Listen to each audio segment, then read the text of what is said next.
Live from San Antonio, Mike Taylor.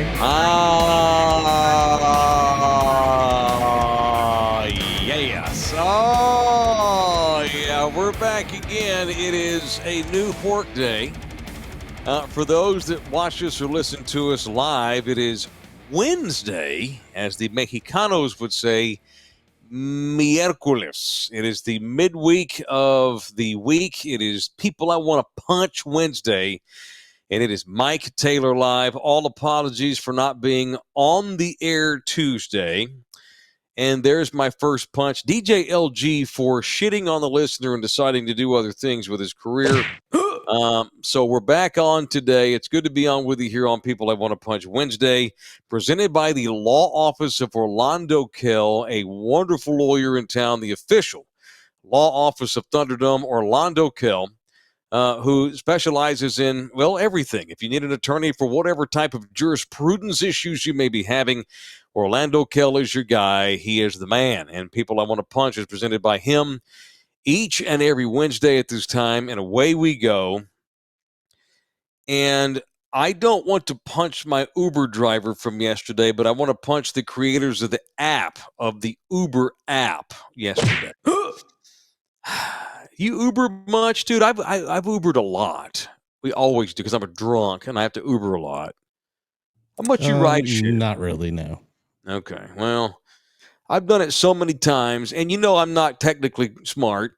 I'm challenged in that way, but the Uber app is very easy to use. It's very user friendly for old dudes, and so let's set the story up. So yesterday, LG and I had some dinner with some buddies, and we were time crunched because I was supposed to be there at 6:30.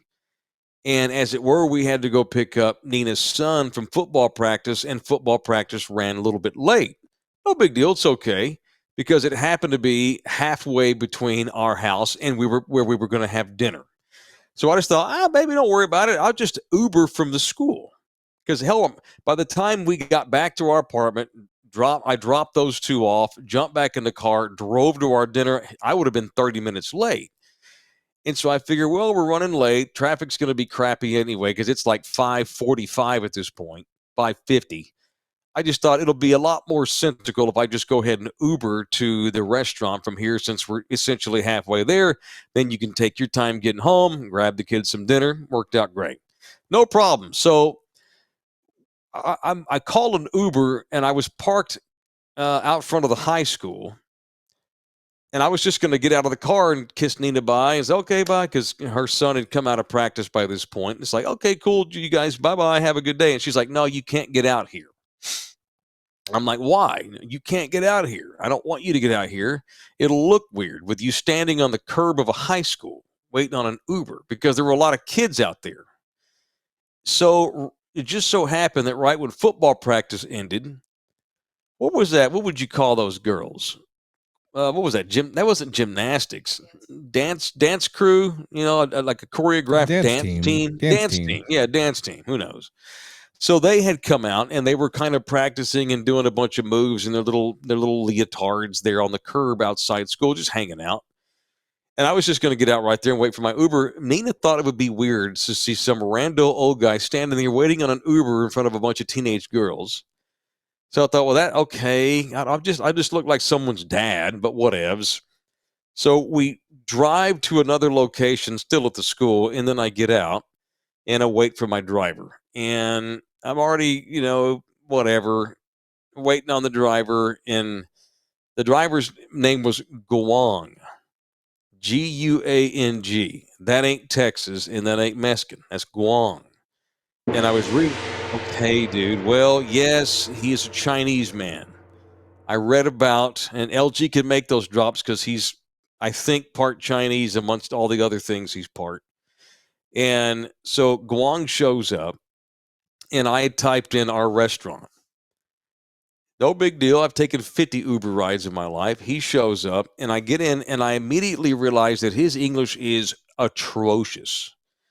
And you'll run into a lot of Mexican people in San Antonio, and their English is clearly their second language. But I've never met a Chinese person in San Antonio, Hawaii, other parts of the country, but not San Antonio, whose English was so poor. I was thinking, how are you even an Uber driver, even though an app basically controls the whole thing? I opened the door to his very nice car, and he's like, "You Mike?" I go, "Yep, I'm Mike." Okay, cool. And then he wasn't sure how to get out of the parking lot of the high school because it's very windy, has a lot of curbs and lanes. One of those high schools where basically it's one way in, one way out. It's all blocked off by curbs and shit. It forces you to go a certain winding way to get out of there. And he was like, "Where go? Where go?" Well, where go over there? I literally had to like point to the guy to help him get out of the parking lot. So finally he gets out of the parking lot, and whatever, it's fine. It's cool. No biggie. I'm just in the back chilling. I'm texting, our buddies, "Hey, I'll be there in 15 minutes, on my way, blah, blah, blah." Then I look up at a light and I realize he's turning right when he clearly needed to turn left. He needed to get on 1604 and head toward Culebra. But he was heading to get on 1604 to head toward the rim. He was heading east. I needed to go west on 1604. I'm like, whoa, whoa, whoa, sir, so hang on. We're going the wrong way. It's the other way. Wrong way? Yeah. What way? What way? You need to make a U-turn. What? Make a U-turn. What? Make a U-turn. What U-turn? I'm like, oh, dude, it was that bad. I'm not kidding. I'm like, just get over to your left. Oh, make a circle. Yeah, make a circle. It was bad. And I'm like, why the fuck was he going the wrong way? Then I realized that we went to a chain restaurant. We were going to go to Perry's Pizza. Very good pizza, excellent beer, good spot. This has nothing to do with them. Great place. He was going to take me to the Perry's way over by the rim. I needed to go to the Perry's over off 1604 and Culebra, completely opposite sides of town. And for whatever reason, I probably punched in the wrong address on purpose because I put Perry's Pizza, and it gives you a list of them. And I swear to God, I hit the right. I punched the right one with my thumb, but clearly I punched the wrong one. So this poor old man, he's an older dude. He's probably 65. It's another random Uber drive for him. But I'm like, no, wrong way, wrong way. He's like, wrong way? Yeah, wrong way. He just couldn't believe it because the app is almighty, No. Punch you for punching in the wrong address. I had to, I guess. Yeah, punch myself for punching in the wrong address. But so, okay, cool. So he's like, okay, I turn around, no problem. So we turn around and we get on 1604. He's like, wait a minute, lots of traffic. I'm like, I'm sorry. He was like, oh, he literally goes, oh. And I'm thinking, dude, you would have had to get in this traffic anyway because this is the way I need to go. He was like, so much traffic. I'm like, well, dude, cool. I'll give you an extra tip, whatever. And he's like, you need to put put right address because on the Uber app's like freaking out, wondering where the hell are we going because the app was sending me to the rim when I made him turn around and head toward Culebra. And I'm sitting there trying to change the app, because you can change your destination mid-ride.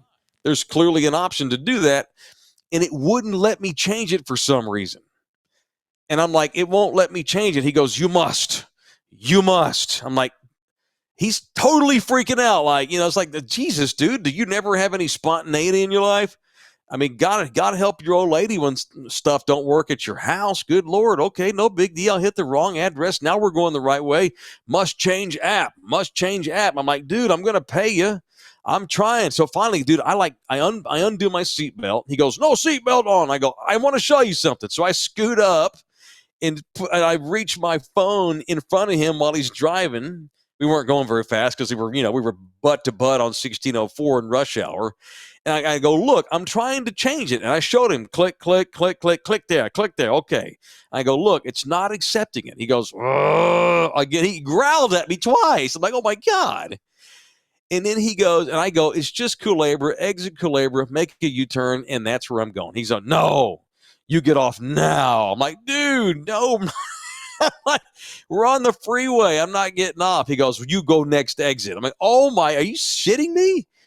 So sure enough, he exits Braun. I go, you know what? This is bullshit. Just go ahead. Yeah, just let me out. And he gets off Braun. We're on the access road headed to the Braun light.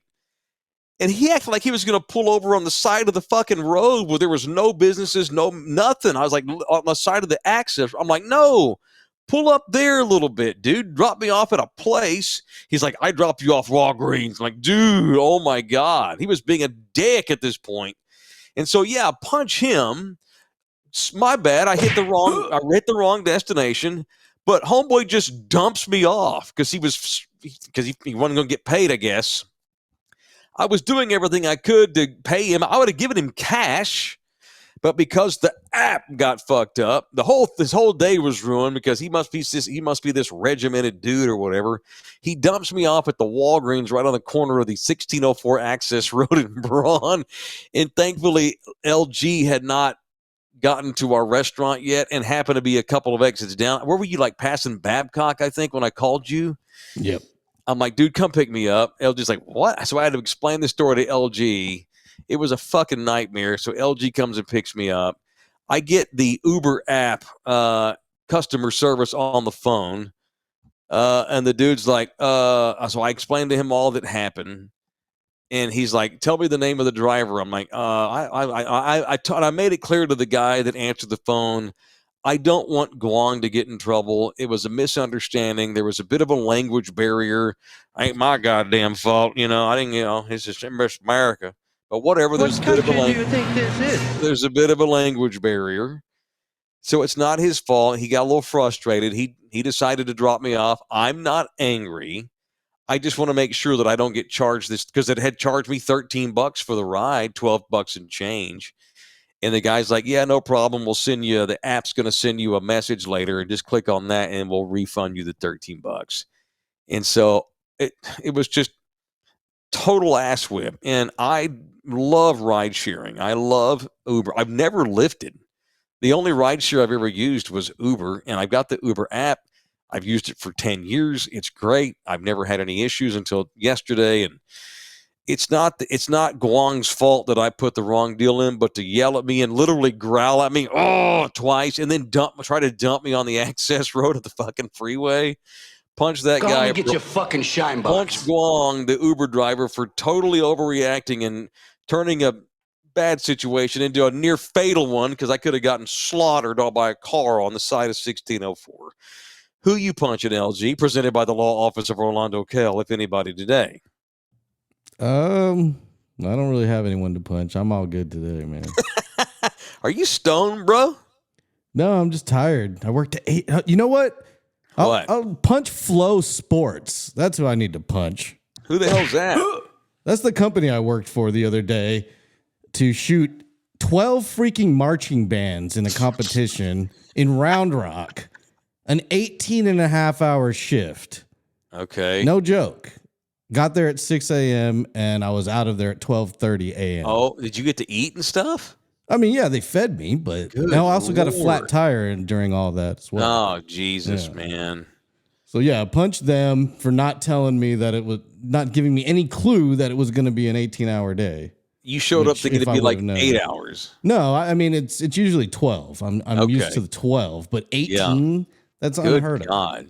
That can't even be legal, can it? One of these competitions where you just basically a school pays for its band to enter a state competition or something. That particular high school you were at earlier today actually was competing in this competition in Round Rock. Okay. Yeah. All right. Well, they're marching band. Total money grab is all that is. It's just like cheerleading. It's a total money grab. Yeah. It's the DCI, like the drum corps. I mean, they're badass and it's cool and all, but yeah, that's an American thing, right? Marching band. That's like on a field. Yeah. Like, they don't do that on like soccer pitches in Europe or anything. I don't think Guadalajara High has a marching band. They don't have like marching band in high school in other countries, do they? Do they have other marching bands, baby, in other countries? I think that's an American thing. I think marching bands it's got to be an American thing. I think that's just do they have marching bands in other countries for sports? They don't. That's just us, right? America.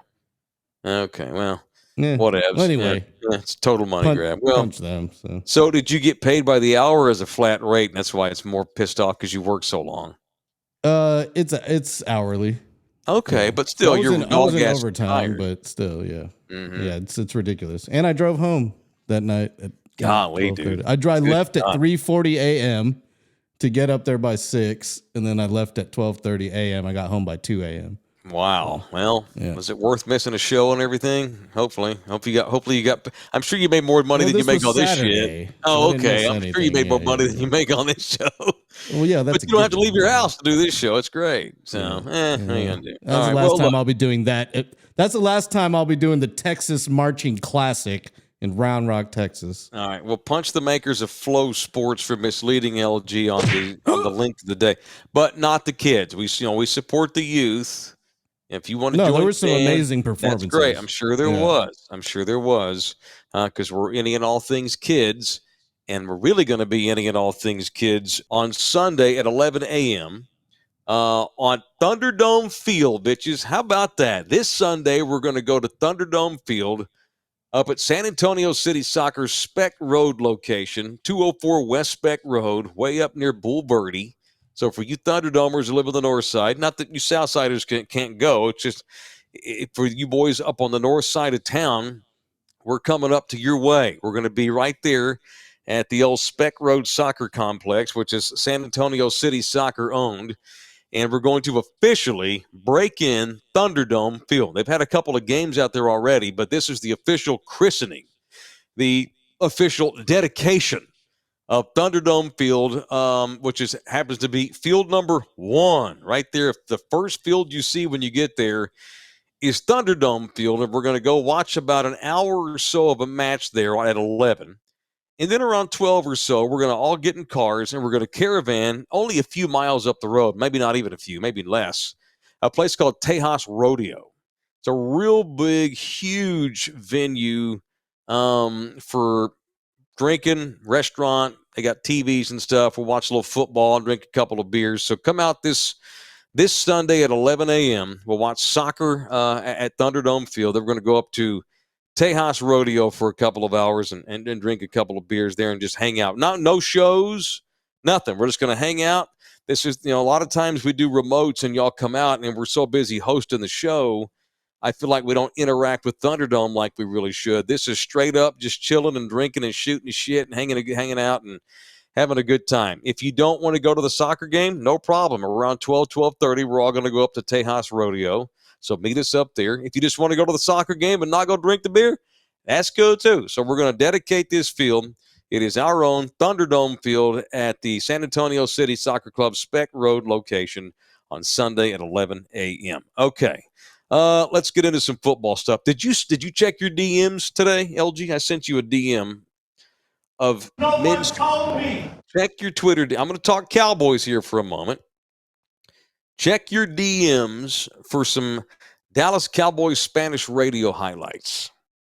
Tell me when you have them. And it's actually not even a highlight. It's a video of the broadcasters. Tell me when you have it, and we'll go to it. But Cowboys are now midweek. It's Wednesday. It's a bye week. But we were not on yesterday. Obviously, if you watched Cowboys Overreact Monday night, also brought to you by the Law Office of Orlando Kell. A lot of y'all were jumping on there talking about that big Cowboys win. I'm pretty good at that, honestly. Dak Prescott's taking a lot of shit, and for good reason. I've given him a lot of crap the last few weeks for good reason. But he played better. The Cowboys hung on. They didn't play awesome as a team, found a way and win in time. And this was a game, shockingly enough, that saw the longest touchdown run of Dak Prescott's career, an 18-yarder. That's their first touchdown. So what you're about to see here, so this is a beautiful stadium, SoFi Stadium in L.A. that just hosted a Super Bowl. It's one of the coolest sports venues in the world, way cooler than Jerry World, and it's the home of the Chargers and the Rams. But they forgot to make available a booth for the Cowboys radio crew, the Spanish radio crew. Victor Villalobos, he's the longtime play-by-play voice on the Spanish Cowboys radio network. He and his partner have been doing games for years. Because they did not have a radio booth, they made them do their game in the regular press box next to all of the media. So if you had a media pass to this game, you got to listen to the Mexican broadcast the whole time. And it was wild ass. So you think that these broadcasters might cool it a little bit because they're in the major press box, everybody can hear them. No, no, no, no. Here, so watch the dudes, but then try to see if you can't notice the faces of the people having to endure this. This is Dak's touchdown on the Spanish radio network with the dudes literally in the press box next to everybody without any room. La entrega, jugada, ahí está Dak Prescott, jugada de engaño entrando a las diagonales. El número 4 dice, aquí estamos y no nos vamos. Wow, vaya jugada, vaya engaño. Y qué manera de abrirse el mar rojo para Dak Prescott. 6 puntos para la causa de los vaqueros. 12 acarreos en toda la campaña. En el número 13, jugada personal y en cuarta oportunidad consigue los 6 puntos. 7-6 arriba los Chargers, pero los vaqueros responden y de qué forma. All right, did you get any of that, LG? We got Dak Prescott, Los Chargers, and Vaqueros de Dallas. How about that? Did you see the dudes that are sitting there like, what the fuck? Man, those guys had to listen to the whole, ass-whipped. So ass-whipped. So great. Somebody effed up, though. The media relations director messed up big time on that one. That's not cool, man. The Spanish guys get dumped out of the studio. And did you see have their own box? The Spanish broadcaster looked over at him when he was yelling too and let him know, yep, I'm calling this game right here in front of you guys. Hey, it's his job. They flew 2,000 miles to call this game. You bet your ass he's going to call the game. So funny. And the looks on those dudes' faces is priceless looking at him. All right, show brought to you in part by R&R Auto Glass right there by the airport at 281 in Tacoma. If you have auto glass issues with your car, go get it fixed quick. Front windshield. Side windows, sunroof damage, all fix it. It's R&R Auto Glass right there off of 281 in Tacoma by the airport. Mention me when you go on there and get yourself a Taylor Especial. It is R&R Auto Glass. All right. Show also brought to you in part by Live Oak Vodka. Matter of fact, look at that. Bam. I told you. So this bottle, I'm almost out.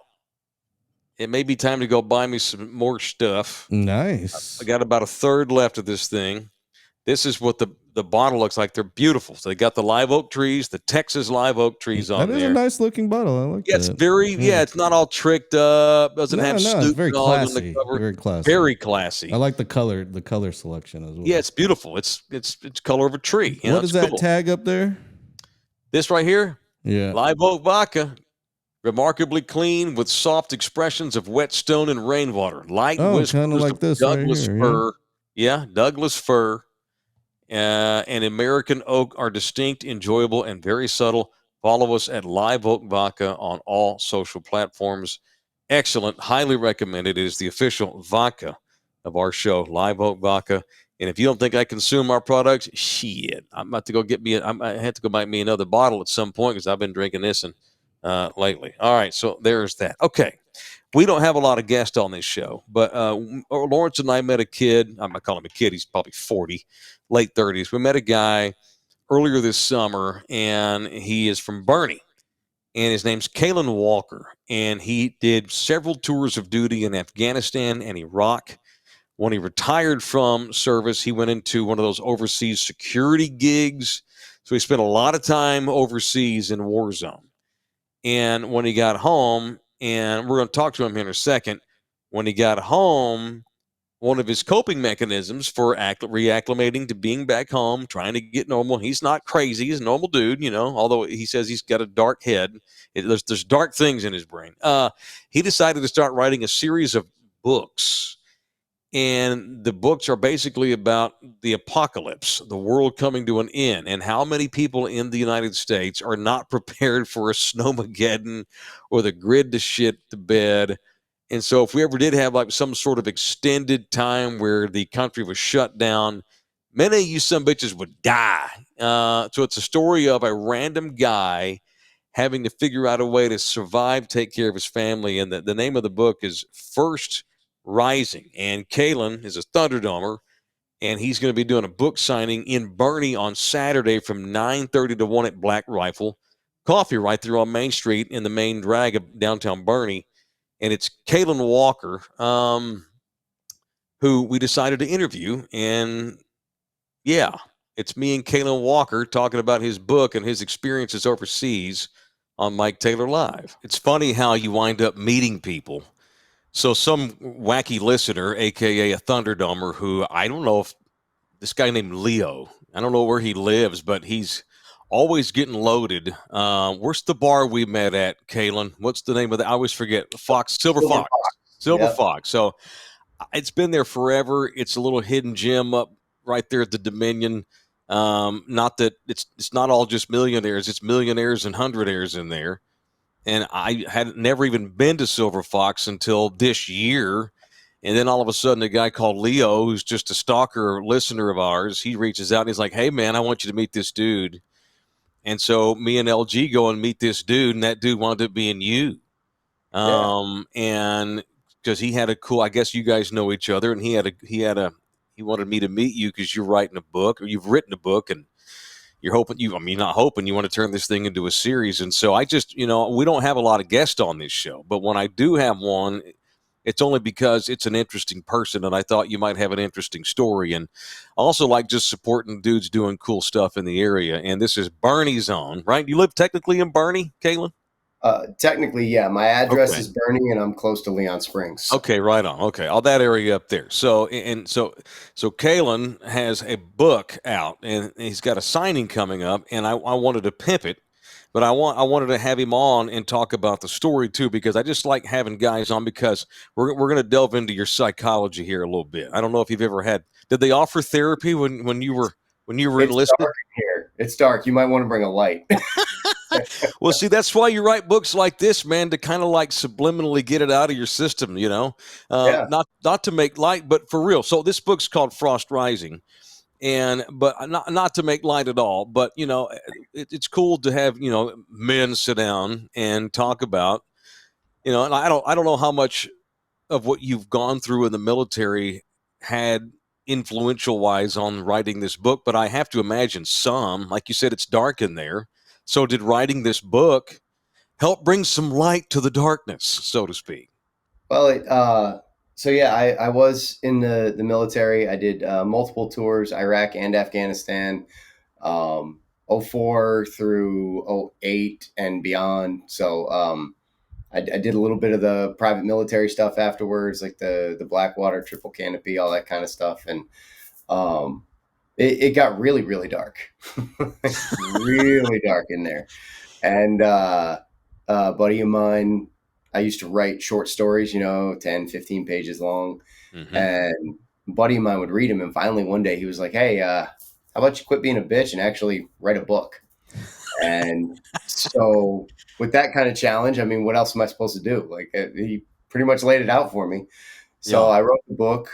Frost Rising took me about 9 months, and it's one of those almost classic dystopian prepper type things, except it's really not, because I read a lot of those. A lot. If any of your listeners or any of your viewers are reading those, I've read the 1 Second After, 1 Year After series. I've read the Angry American series. I've read, they'll know all of these authors most likely. Right. And it's in that same vein. But one of the things that I always found as a challenge, being former military, was there's always these characters that either are a Green Beret, like, can former Navy SEAL John Smith keep his family safe when the grid goes down? Well, he freaking better be able to. Because if he can't, the rest of us are screwed, right? Like, if that dude can't, then I can't. I'm screwed. Like, I wasn't a Navy SEAL. I wasn't a Green Beret. Like, I was military. I did some really cool stuff with some really cool guys, but I wasn't that level. So, and there's a funny antecedent about that later. But I was like, dude, if he can't, what's everybody else going to do? Or there's the one where the military comes in and they're like, "Hey, we're the U.S. Army and we're here to help." And I'm like, that's literally never a good thing, guys. I'm telling you right now, that's never a good thing. Okay, you used the word. Hang on, you used the word just now. Yeah. Hang on. I'm not as young as I used to be. I've now resorted. Thank you. So I've now resorted to readers. So you used the word preppers, dude. You're talking about doomsday preppers, right? Yeah, and I always like the term readiness enthusiast more, because the show just made a lot of us in that vein look kind of nuts. Right. Well, there was a story a couple of years ago down from the far south side. Remember there was an explosion, LG? I think we talked about this on the air, the big explosion, because Yep. these dudes were down there prepping for the end of times, and some shit got mixed with some other shit, and they blew everybody to smithereens. You remember Yeah. that? There were like Good 3 of Lord. them down there or something like that, weren't there? Yeah, that was a A woman and 2 crazy men or story. something? Yeah. Yeah, that dude, thank you. That's going to happen every time I put the readers on. So, okay, so here we go. This is the story of Clint Frost. Yep. All right. So, okay, before we get rolling, how much is Clint Frost based on you as a man? Go. I would say about maybe 20 to 30%. Okay, so there's a little bit of Cælen Walker in here. All right. Yeah, So, there's actually 5 characters I try to kind of spread myself across no shit. Okay, on cool. purpose because I'm not him. I can't tell you how many times I walk out of my office and I'm shaking my head and I'm like, Clint did something stupid. And everybody's like, well, you can change that. And I'm like, no, I can't. He needs Yeah. to do this stupid thing to learn because he's not a combat vet. He doesn't have military training. He's not even a gun guy. He's just a dude. He's a Okay. project manager at a corporation. Oh, So okay. he can't know things like how to run a fire team and maximum effective range of a 55 grain round out of a 5.56 AR-15 platform, blah, blah, blah, blah. He can't know that Right. because he doesn't, just like most people don't. Right. All right. So let's bring some context to Yeah. what okay. So I'm going to read this one paragraph that Cælen sent me. Clint Frost wasn't a okay, let me start again. Clint Frost wasn't a prepper or Navy SEAL. He wasn't even a gun guy. He worked in tech and until recently lived in a cushy little suburb outside of San Antonio with his family. One day everything changed. There was no power, no computers, no nothing. Communications were down, and he and his family were left in the lurch like everyone else. With the help of a few neighbors and one close friend, they are starting to find their way and learn how to survive in this terrifying new world with few rules, no order, and where blood feuds and grudges are something of everyday life. They will gather people who help them, resist those who wish to harm them, and navigate the real threats that come at them over and over. Clint and his family will have to find support and community, build things from the ground up with like-minded people, and not spiral into the chaos that surrounds them, or their very humanity could be lost. Okay, what do we have? A zombie apocalypse here? Has Hamas taken over the world? No Without zombies. giving away without giving away the book. So Give I me will say, what's going on here? Why are we all? Why is the world fucking up? so I will say no zombies. Okay. There's actually a scene in the book that for any readers that are not fans of zombies, I specifically allude to stuff, and it's the general feedback I've gotten was that people literally laughed when they read through that paragraph, or that section. Okay. So no zombies, not The Walking Dead. And as much as I love the EMP mentality that's going around, it's actually not an EMP either. I'll throw that out there. The first book doesn't tell what happens. And it doesn't tell on purpose because the first book actually takes place in the first week after the power goes out. Mm-hmm. Okay. Okay. And it's just a reality of life that for people like us, we don't know what happened. And honestly, it doesn't matter what happened. What happened is the power doesn't work, the computers don't work, the cars don't work. Mm-hmm. That's what happened. What caused that is largely irrelevant to us. We need to find a way to navigate that and change our needs. We live in Texas. If the water stops flowing, if the air conditioner shuts off, things change very quickly. So I will say the second book just got released last week, second book in the series. Very good. I do provide some answers in there. So if anybody's really all that interested and they want to pick it up, second book will scratch that itch for you, but it's not the classic EMP. It's not a zombie thing. Okay, very good. In the first book, so we'll see if anybody puts it together. But yeah, I love it. Okay, cool. So it's Frost Rising. Okay, the dude's name is Clint Frost. Okay, Yep. I'm seeing the story of some. I don't want to call him a pussy. That's not cool. That's emasculating. He's a regular dude with not a whole lot of skills, but all of a sudden his ass is going to have to find some. And the one skill he does have from being a project manager is actually the ability to kind of organize people to their strengths and then put teams together that support each other's weaknesses, and Okay. that's a big part of what he brings in. As you know, because that's another thing that always winds up happening in these books, and I know why, because it makes really interesting storytelling. But you wind up with people that rise up and become like president or governor or something in a large scale, and I can tell you that's not going to happen with Clint. He doesn't Okay. have anything to give in that area. Right. So he's not always going to be in charge. At times, he's going to be at the mercy of other people. Mm-hmm. And he's going to have to realize there's certain areas like security, he doesn't have it. Now, being set in this area, one thing it did allow me to do was really lean on like veterans, because Military City, USA, we got vets everywhere, Mm-hmm. you know, and I do believe there's a huge military population that would change the way things went down here versus in other cities of similar size. Mm-hmm. And then also the fact that, you know, we have a little more area than most cities our size, actual geographic area to spread to. So that also comes into play. But All right. So Cælen is going to be signing copies of, well, hopefully we'll have copies in tow. I You can have obviously book buy one. this on Amazon. What's that? I have book one. Okay. Book one Oh, I'll you have do. copies of. Yeah. Okay, cool. So when we do the book signing this weekend, I have copies of book one Yeah. that we'll be selling and signing. Book Okay. two, if the printers get it together and get it to me in time, Yeah. I'll have 1 and 2 out there. Okay, cool. Well, okay. Well, he's hell or high water books or not. He's going to be at Black Rifle Coffee right there on the main drag in Bernie at 9:30 on Saturday for at least 2 or 3 hours, 9:30 to 2 or so. And obviously it's a veteran founded coffee place, Black Rifle. Okay, so let's get into that part then, because you mentioned veterans again, and we talked about this at the outset. How much, and you mentioned there's 20% of you in there, and you know, no matter for the rest of whether you live to be 100 or 55, your military ID is a part of who you are forever. And as you alluded to, it's dark in there. This book probably doesn't get written without your experiences overseas. How much of that, how much of what you've gone through as a veteran and what you went through and what you've done with your career, how much of that has influenced this book, and why? Why did that guy say quit being a bitch and just write a book? What was going on in your head at that time and what led to that? So it was twofold. One part was Clint gets to go through, I say gets to, has to.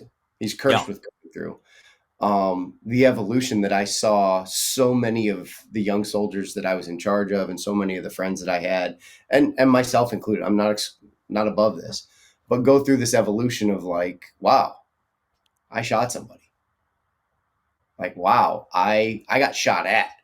Yeah. You know, and what that I try to tell. It is a first person story, which is pretty rare in this genre, but I try to bring out that you know, his mental ideas and his mental struggles of I killed somebody, or I didn't kill somebody and someone else died because of it. Mm-hmm. I didn't see this. I didn't do this. And struggling with that while he also has a wife and 2 daughters that he's got to protect. He's got a community that, again, I said earlier, like he doesn't become president or anything, but he does play a role in protecting his community. And I don't think that's far-fetched at all. Yeah. But, you know, he's got these things he has to do. He's learning on the fly from people who knew how to build security of a forward operating base, or a FOB, as we call them overseas. Yeah. They knew how to do security on FOBs. So they bring that skill and they start doing security here. But he's looking at it like, I don't know any of this shit. I have no idea how to do any of this. Mm-hmm. How am I going to pick this up so if something happens to them, Mm-hmm. I can provide that skill? Yeah. And he's got to deal with some of that emotionally. That's part of what I brought to Clint Frost, was even if it wasn't something that I specifically had to deal with or I dealt with differently, I saw a lot of young soldiers deal with it and struggle, and the way that it changed who they were. So we were in Afghanistan, what, 15 years, something like this? 20. Yeah, 20. Iraq, just a skosh under that. And while that seems like a long time, there's so many, as a civilian, living in this city, for sure, you hear and read about guys and girls that have come home where they may have spent 5 years over there, 10 or whatever. It's the rest of their life, though, they'll be getting over what went on, the experiences. And some of them, and they're not all just shitty. It's weird because it's like, as a civilian, we think, people that decide to serve and decide to become military members, they almost create their own animosity mentally because they chose to do this, right? And then you go over there and you stay in for a while and you come home and you're looking for ways to get through it.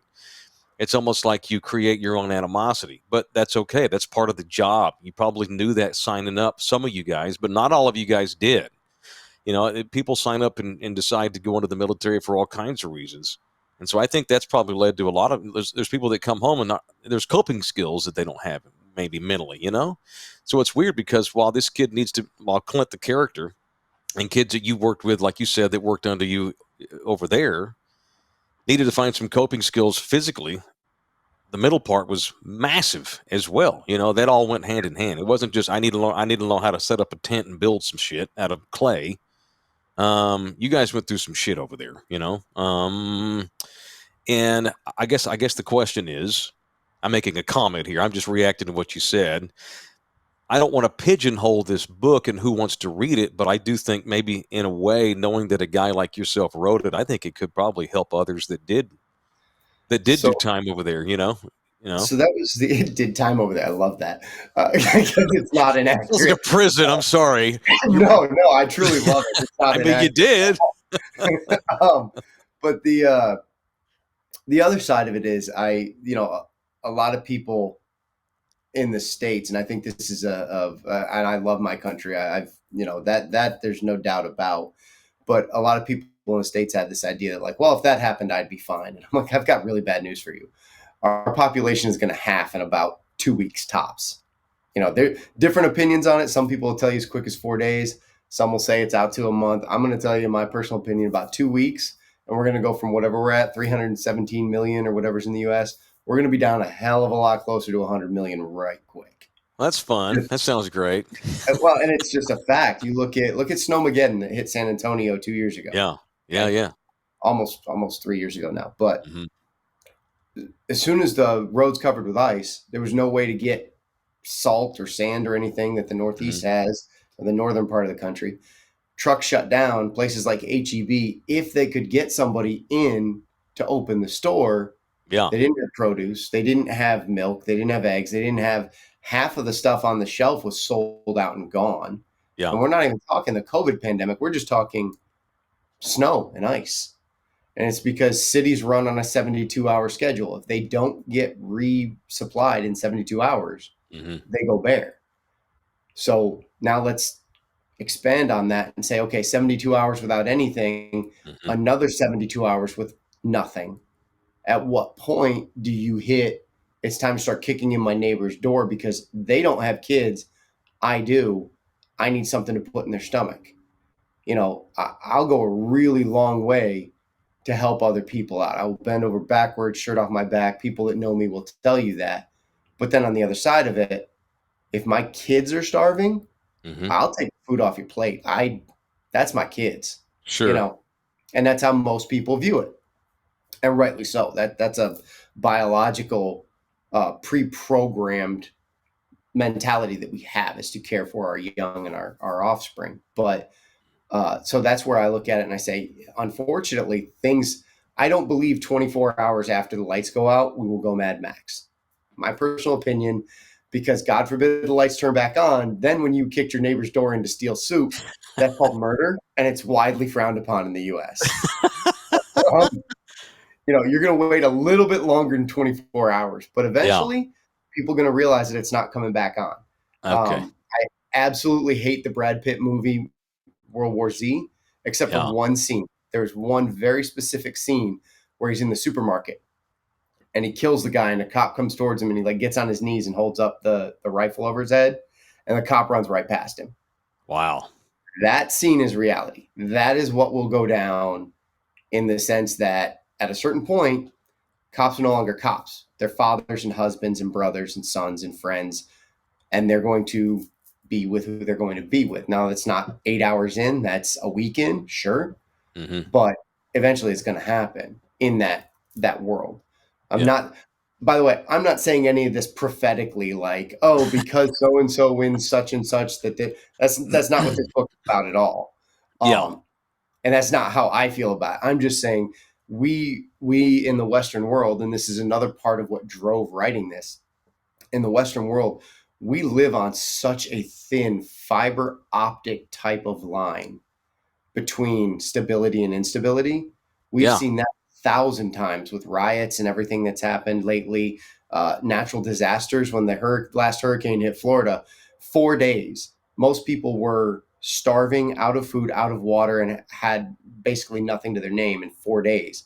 And it wasn't because of the storm's impact. It was because of the way they couldn't get supplies in. So things like that are why I wrote this book, because I just want to shine a light on just a basic capability of a hand crank weather radio that's got a built-in flashlight, Mm-hmm. and go to HEB, and for 97 cents a can, I think they are, you can pick up the baracha beans, the HEB brand baracha beans, get a flat of those and stick them in your cabinet. And now you've got something to put in your stomach. You don't have to go crazy. You don't need a bunker and guns and all this stuff. You just need to be able to cover yourself for about 5 or 6 days. That's it. Sure. All right. What do you have in your house, dude? I got nothing. Okay. All right. You're not prepared for this. I got nothing. I think I might have a can for that's funny, because going back to what I said about like reaching out to for military people, veterans. It's like, okay, this book sounds entertaining, apocalyptic, fun. If you believe that this is not around the corner. But how can it help someone? Like, is there a way? Do you plan, like, you have an obligation now because you are reaching out to military people, and you're not being shy about that.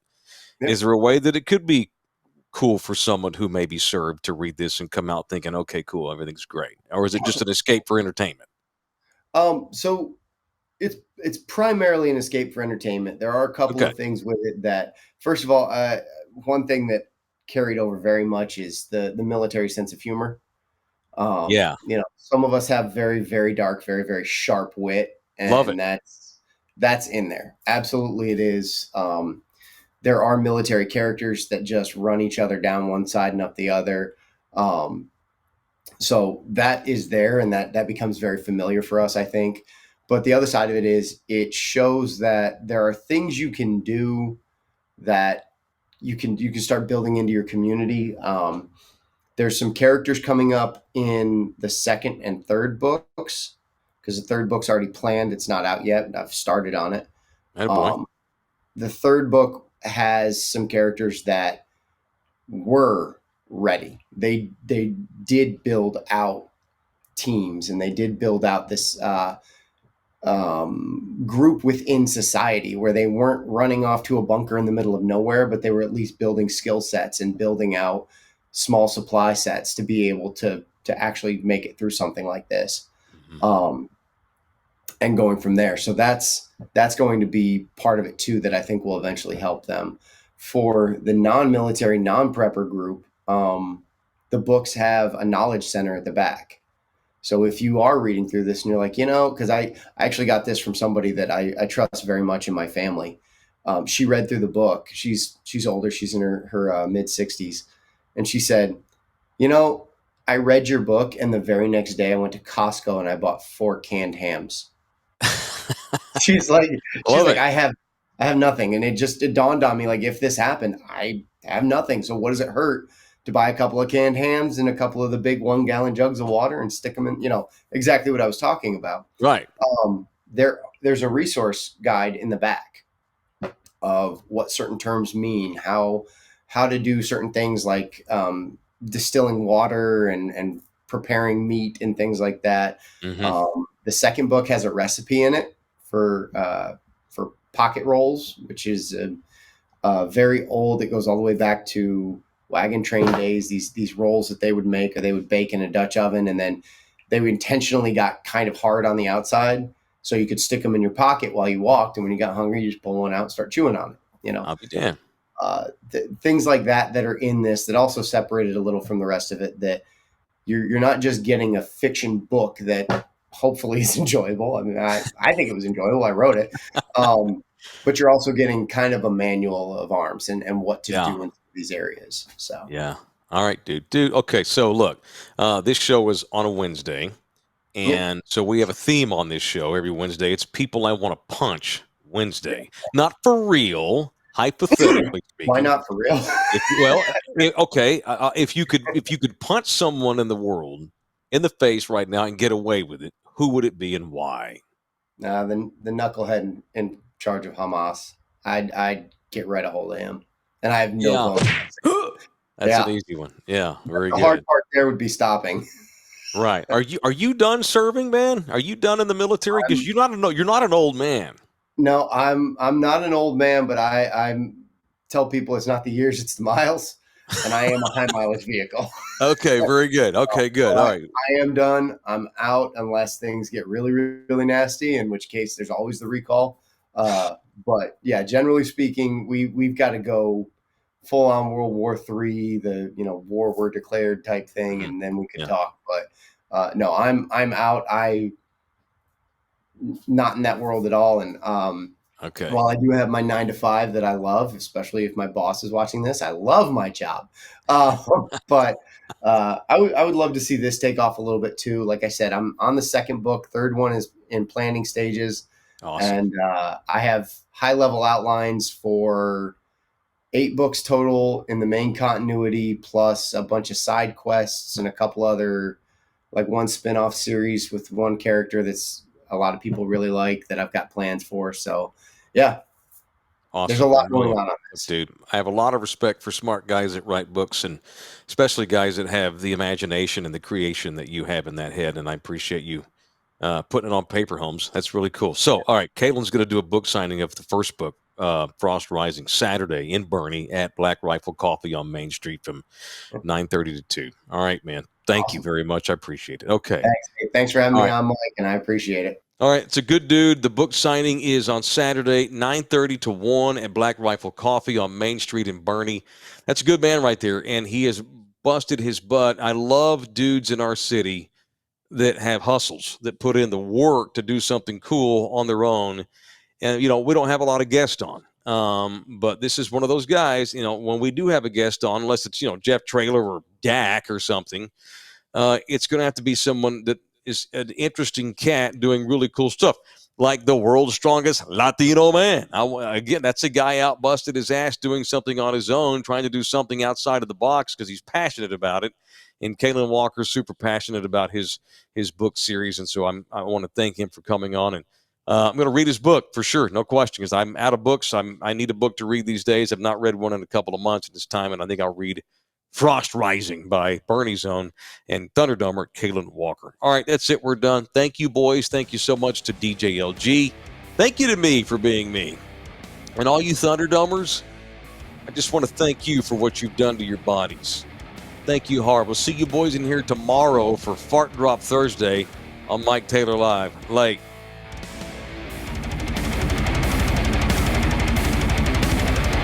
Keep hustling.